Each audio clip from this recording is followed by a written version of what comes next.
And welcome to the sixth step to an enlightened mind and the transcending of stress and suffering. Now, just before we begin this, what we've done so far is we've gone over the steps that remind the mind, because that's what this practice is about, of what we're not. So we've gone through in the ancient traditions what's called neti. Not this, not the body, not the mind, not the life energy, and so forth. And so for now, what we're going to be doing is trying to say, I am that which, and fill in the blank. Now, this, again, is the deeper I, not the I that's identified with this mind in this body. But at the same time as I say that, all this, given my focus for my life work as a therapist, trained in clinical and child psychology, it's about improving the quality of our life. In fact, when my spiritual path really began back in college, at least there's different points, but anyway, when my professor said in American philosophy on a beautiful spring day, he opened the class and said, the ground of philosophy is human experience. The method is reflection upon that experience, and the aim is to improve the quality of life. And I said, I'm in. Sign me up.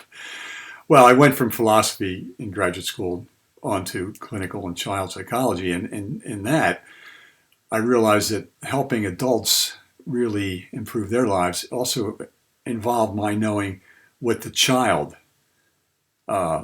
psyche was about.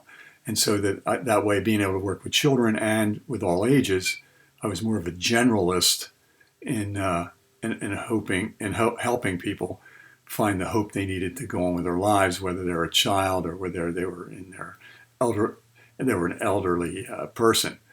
So in that regard, you can think of a lot of this involves using analogies and metaphors and so forth to get at what we're talking about. For example, in a psychological sense, I would often say to people, you need to be the driver of your car navigating through life. And remember the analogy, I am not this body, meaning I am not this vehicle that carries me, through life. I am that which is driving this in the sense of the mind in the body. So the mind, again, is a tool of consciousness, of that greater I that we are, that deeper I. And so the body is a vehicle for this consciousness. And so in doing this, we're not going to end up saying, I am consciousness and that's it. I am consciousness that is flowing into and through this mind and through this body to improve the quality of my life. So we're not just going into a meditative state, pulling back and withdrawing from life.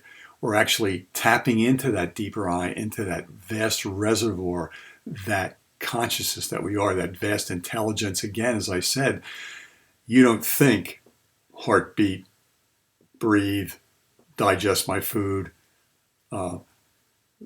make my liver work, my kidneys work. I don't have to think about that. That's all taking place by way of this vast intelligence.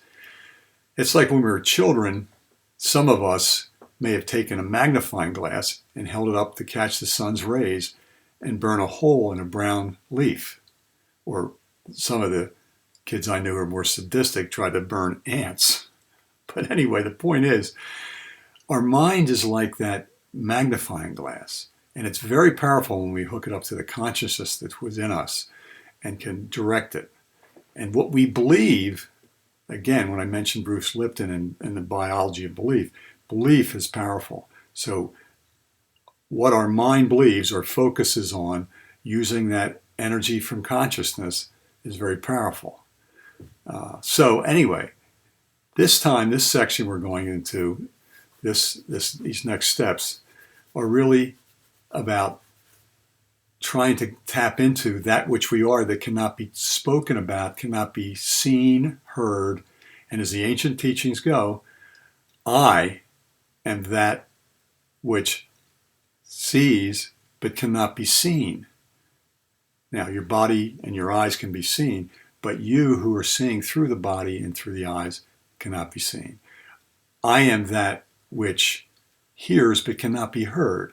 In the ancient traditions, they would say that I is the ear of the ear, and the eye would be the eye of the eyes, and the mind of the mind. But to put it more simply, it's I am that in which all these things are appearing. Now, in that being the case, we lighten up a little bit in our lives when we realize we're not this body that's aging and this mind that's aging with our aches and pains and so forth. We're the witness of that. So just again, we'll have to come back to this again and again to reaffirm this, but you're going to travel a little lighter through life. So today's step is, I am that which is eternal. What does that mean? I am that ever-present element of every experience without which I couldn't have the experience. So as you're listening to me speak and you're in the place that you're in, as you listen to this, you are that which is present element of what you're experiencing. So that just like the computer screen, you may be seeing this on, or the TV screen, you are that which is more like the background in which all this is appearing. You are that which is the space within which this is appearing. This image of me on the screen, so that without the screen, none of this there would be nothing. It's like I said last week, without the air in the room, which is invisible, which we don't even notice, none of this could happen because we expire without, in a matter of minutes, without the oxygen we need. So that, again, consciousness is like that oxygen in a sense, but for our spirit, for our soul, for that which enlivens us. Okay, so I am that which is eternal sounds like a real mouthful, but really what it's saying is I am that which is ever present in every element of experience. Without that element, there is no experience. Okay, so you can also think of it as I am that which is aware of time passing. Now, our bodies and minds are in this timeline, changing, ever changing, but that which you and I are is outside of time, witnessing time. Are you not aware of before and after, of past and present and future? And yet, what's the common element of all those? It's the now. What Paul Tillich, the famous theologian, said many years ago, the eternal now. You and I are the eternal now, the deeper I that we are. And so what changes in the course of a day is the content that passes through this now. As you are with me now, looking at the screen, you are that which is aware of these images now. It was the now when you were getting up in the morning, looking in the mirror, in the bathroom mirror. It was now when you were eating breakfast. It'll be now when you're eating dinner. And so next week, it'll be now when you're doing something next week. So you and I are the eternal now, the ever-present background element of every experience. Now, as Rupert Spira, the spiritual teacher I've mentioned, as well as Muji, the spiritual teacher who is located primarily in Portugal, both of them have said something like this. I depend on, as consciousness, I depend on nothing, on no thing. Yet all seeming things depend on me for their existence, on that which notices them. So everything that you're experiencing at the moment is depending on your awareness of it. Again, just to be clear that awareness and consciousness are primary and everything else is secondary at best, okay? So when I went off to graduate school, I remember my mentor, Jungian analyst David Hart. I said, what advice do you have for me as I go off to school? And he said, don't postpone your happiness.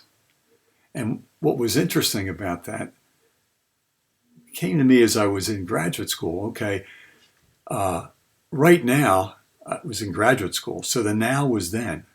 And I began to realize if I don't enjoy now, I'll be practicing how to not enjoy myself in the moment and keep looking for the next moment, the next thing to happen. So I realize that so many of us are putting conditions and timelines on. I'll be happy in my case when I get out of graduate school. That's what I was thinking. And I'll be happy when I get my private practice going. And I'll be happier when I am got my practice flourishing. And then one day when I was finishing my gathering the data from a dissertation, I was putting electrodes on the patients to measure their stress level as I gave them a task to do.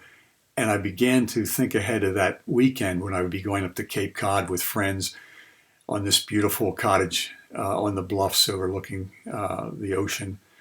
And I realized, hey, if I'm not enjoying now, putting the electrodes on and being here in the present moment, really enjoying it, tonight it'll be Friday night and I won't be enjoying Friday night because I'll be thinking about Saturday morning. And I won't be enjoying Saturday morning because I'll be thinking about Saturday night. And so this improving the quality of our lives really involves being here now, enjoying now. And years ago, Ram Dass, I guess it was like, I guess in the late 60s, wrote, be here now. And if that's the one thing, that one dictum, if we could follow, because we are here now, if we can just simply keep aware of that. And some spiritual teachers have referred to this quote by Christ in the Bible where he said, before Abraham was, I am. Now, when you look at that statement, he's not suggesting reincarnation that before Abraham was, I was. He's really saying before Abraham was, I am, which is a step out of time, that ever-present I am that you and I are is not in time. And at some point, I'll go into this experience I had in a basketball game where I really found myself stepping sort of out of the game and being aware of the game from a higher perspective, as well as being a participant. And that the ultimate way to really master stress is to be split into a participant observer awareness. So that we're both in it and we're above it, watching it and yet participating in it. So this week, think of yourself as a kind of a windowless window frame of awareness in which things come into that space of your awareness and pass out of it again, but you are the unchanging space, the unchanging background consciousness, the unchanging eternal now. But the changes are in the moments that take place within that. The people, places, and things you pass in the course of a day, the activities you engage in, all these things are passing through the space of your awareness, almost like lying on a riverbank looking up at the space of blue sky between the treetops and seeing different cloud formations pass in and gradually pass through it. Okay, so I am that which is eternal. Why? Because I am the ever-present element of every experience I have, without which I'd have no experience. And so one final thing, Rupert Spira has asked people, have you ever experienced, and I ask you this now, have you ever experienced the absence of yourself? Of course not. Why? Because there would have to be some consciousness observer to witness the absence of yourself. So in that sense, I'm eternal because I have never experienced the absence of myself. For all practical purposes, you are that ever-present eternal consciousness. Now, one other thing I want to say is in this section where we're going, I am that which, and then fill in the blank, eternal, and then we'll go into the one next week. When you do that, when you realize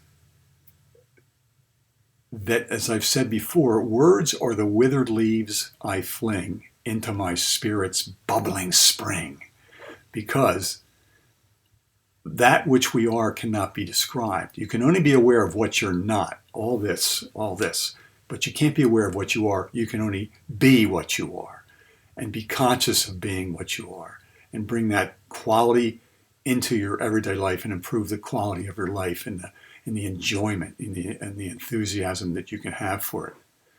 Okay, so with that, remember this week, every once in a while, I am that which is eternal. I am the background experience, element of all my experiences. Rest in that awareness. Be aware of what you're not and rest in the awareness of what you are. That was one of the recommendations of Swami Sarvapriyananda. It's a great one. Have a great week.